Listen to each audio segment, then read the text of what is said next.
What if the biggest lie you've been told about success is that you have to figure it all out by yourself? Well, most of us live our entire careers believing that we're separate from others, separate from opportunities, separate from the solutions we need. We think success means being the smartest person in the room, out competing everyone else, and controlling outcomes. But what if that's not only wrong, but actually making everything harder than it needs to be? My name is Raju, and today I want to talk about unity consciousness, the shift that changes everything, my friend, about how you approach business, relationships, and life. For most of my corporate career, I lived in what I now understand as separation consciousness. I believed success was about being smarter than everyone else, working harder, having better ideas, and outcompeting others for promotions and resources. That mindset served me well in many ways. When I climbed the ladder at Morgan Stanley, I made decent money. I had the external markers of success. And I've talked about this a lot in all my writings. But I was exhausted, constantly stressed, always looking over my shoulder because there was never enough time. Security, life felt like a constant battle. Then I discovered something that changed everything. We're not actually separate at all. Most of us operate from what feels like obvious reality. I'm here, you're there. I have my problems, you've got yours. If I succeed, there is less available success for you. If I get the promotion, I don't. If you get the promotion, I don't. This creates a worldview where life is essentially competitive. Limited resources, limited opportunities, limited success to go around. But here's what I know: this separation is largely an illusion, my friend. Your success is connected to other people's success. Your well being affects everyone around you. The energy you put out comes back to you in ways you never expect. This is not a feel good philosophy, it's practical reality that affects every decision you make and every result you create. Think about your biggest successes. Did you create them entirely on your own? Or did they happen because of connections, relationships, collaborations, opportunities that came through other people? That job you got because someone else referred you? That business idea that came from a conversation with perhaps a friend? That solution to a problem that emerged when you stopped trying to force it and let it come naturally to you? Even your individual skills were developed with teachers, mentors, books written by others, experiences made possible by entire systems of support you probably take for granted. See, when you start to see these connections, you realize that you're not operating in isolation. You're part of a larger system that's already supporting your success in ways you might not have noticed. Most people live their entire lives using only their five senses, their five physical senses. But we actually have six other capabilities that are a lot more powerful when you know how to use them. I talk about this a lot in my book, in other conversations. I've had webinars around this. These six hidden senses, what I call them. Number one, free will, your ability to choose your response to any situation. Most people react automatically, but you can choose how to respond to anything that happens. That's your free will. Two, perception, how you interpret what's happening around you. That same event can be seen as a problem or an opportunity, depending on how you interpret what's happening. Third, reasoning, your logical thinking process. But here's the key: reasoning can talk you into opportunities or out of them. Memory, number four, not just what happened, but how you choose to use your past experiences. How you can use memory to justify limiting beliefs or to build confidence from your past successes. Number five, imagination. Your ability to envision possibilities that don't exist yet is your imagination. But everything that exists was once someone's imagination. And so oftentimes we use imagination to imagine the worst things instead of imagining possibilities. Lastly, the poor intuition, your inner guidance system. The successful people I know all trust their inner guidance, their gut, when logic is not enough. The problem is most of us misuse these six capabilities. We use our free will to choose reactions based on fear. We use our perception to see problems everywhere. We use our reasoning to talk ourselves out of situations and opportunities. But when you understand these are tools, you can direct them consciously. When you do that, everything changes. Unity consciousness, which is the topic here that I'm talking about, it does not start with other people. It starts with accepting all parts of yourself. Most of us are at war with ourselves all the time.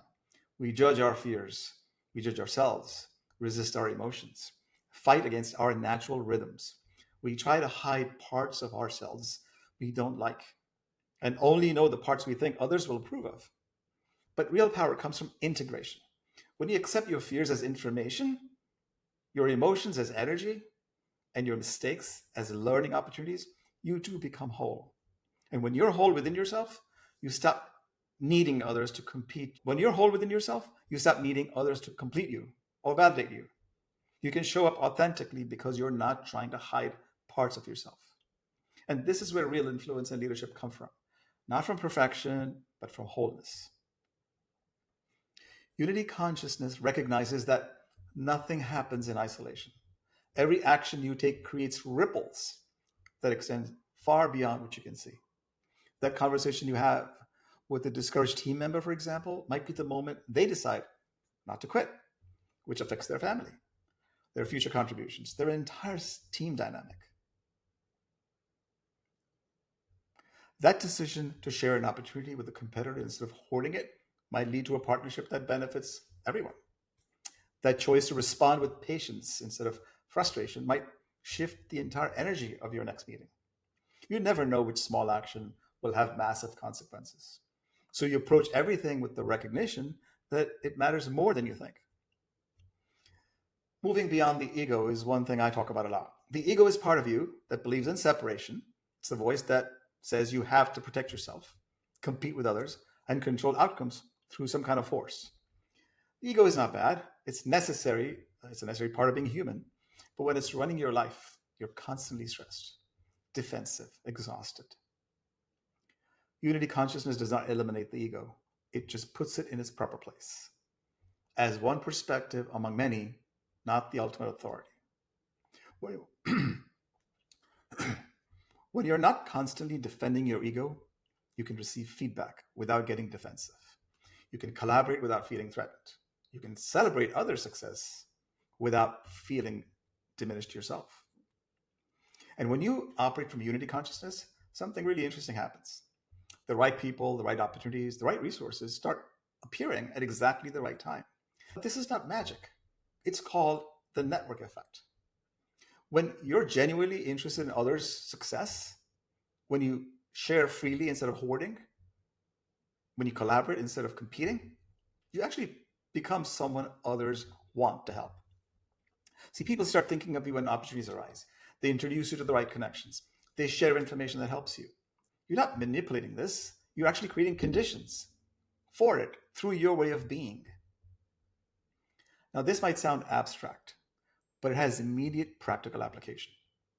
In business, unity consciousness means looking for a win-win solution instead of a zero-sum competition. It means developing others instead of just using them to achieve your goals. Very important to think about that. In relationships, it means approaching conflicts as problems to solve together instead of battles to win. In leadership, it means serving the larger mission instead of just advancing your own career.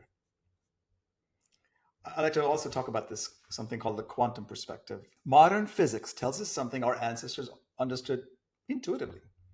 At the deepest level, everything is connected. Quantum entanglement shows that particles can be instantly connected across vast distances. And if particles can be connected in ways that transcend space and time, why wouldn't our thoughts, intentions, actions be connected in ways we don't fully understand? And you don't have to believe in quantum physics to benefit from unity consciousness, but it does suggest that the boundaries between self and others might not be as solid as they appear. The highest levels of success and fulfillment do not come from individual achievement, my friend. They come from being part of something larger than yourself. Whether it's building a company that serves a meaningful purpose, raising children who contribute to the world, or simply being someone who makes others feel better about themselves. So when you shift from what can I get to what can I give, you're tapping into a source of motivation and energy that never runs dry. Let's talk about some practical takeaways from this conversation. This week, experiment with approaching one challenging relationship or a situation from unity consciousness perspective instead of separation consciousness. An example or two. Instead of saying, how do I protect myself? Ask, how can we both win? Or instead of, how do I get what I want? What does the situation really need? Instead of who's right or who's wrong, what are we trying to create together? Each morning, take 2 minutes to appreciate the web of connections that make your life and work possible. Very, very important, my friend. Your team, your family, your mentors, the infrastructure that supports your business, customers who choose to work with you. Notice how much support is already there when you learn to see it. Throughout the day, ask yourself a question: how can I contribute to the situation instead of what can I get from the situation? You will notice how this changes your energy, your relationships, and the opportunities that show up at your door. Unity consciousness is not about losing yourself or becoming passive. It's about recognizing that your highest individual potential can only be realized when you understand your connection to the whole, something larger than you. The most successful entrepreneurs, leaders, and creators that I know all understand this at some level. They know that serving something larger than themselves is what gives their work meaning and their lives fulfillment. When you make this shift from separation to unity, you stop fighting against life, my friend, and you start flowing with it. You stop trying to force outcomes and start creating conditions for success to emerge naturally. You realize you're not alone, you never have been alone, and you don't have to figure everything out by yourself. If you're ready to make this shift from individual striving to collaborative creating, from external pressure to internal purpose, maybe look up this course we created, Purpose Over Pressure, which can help you guide your transformation. The links are in the show notes.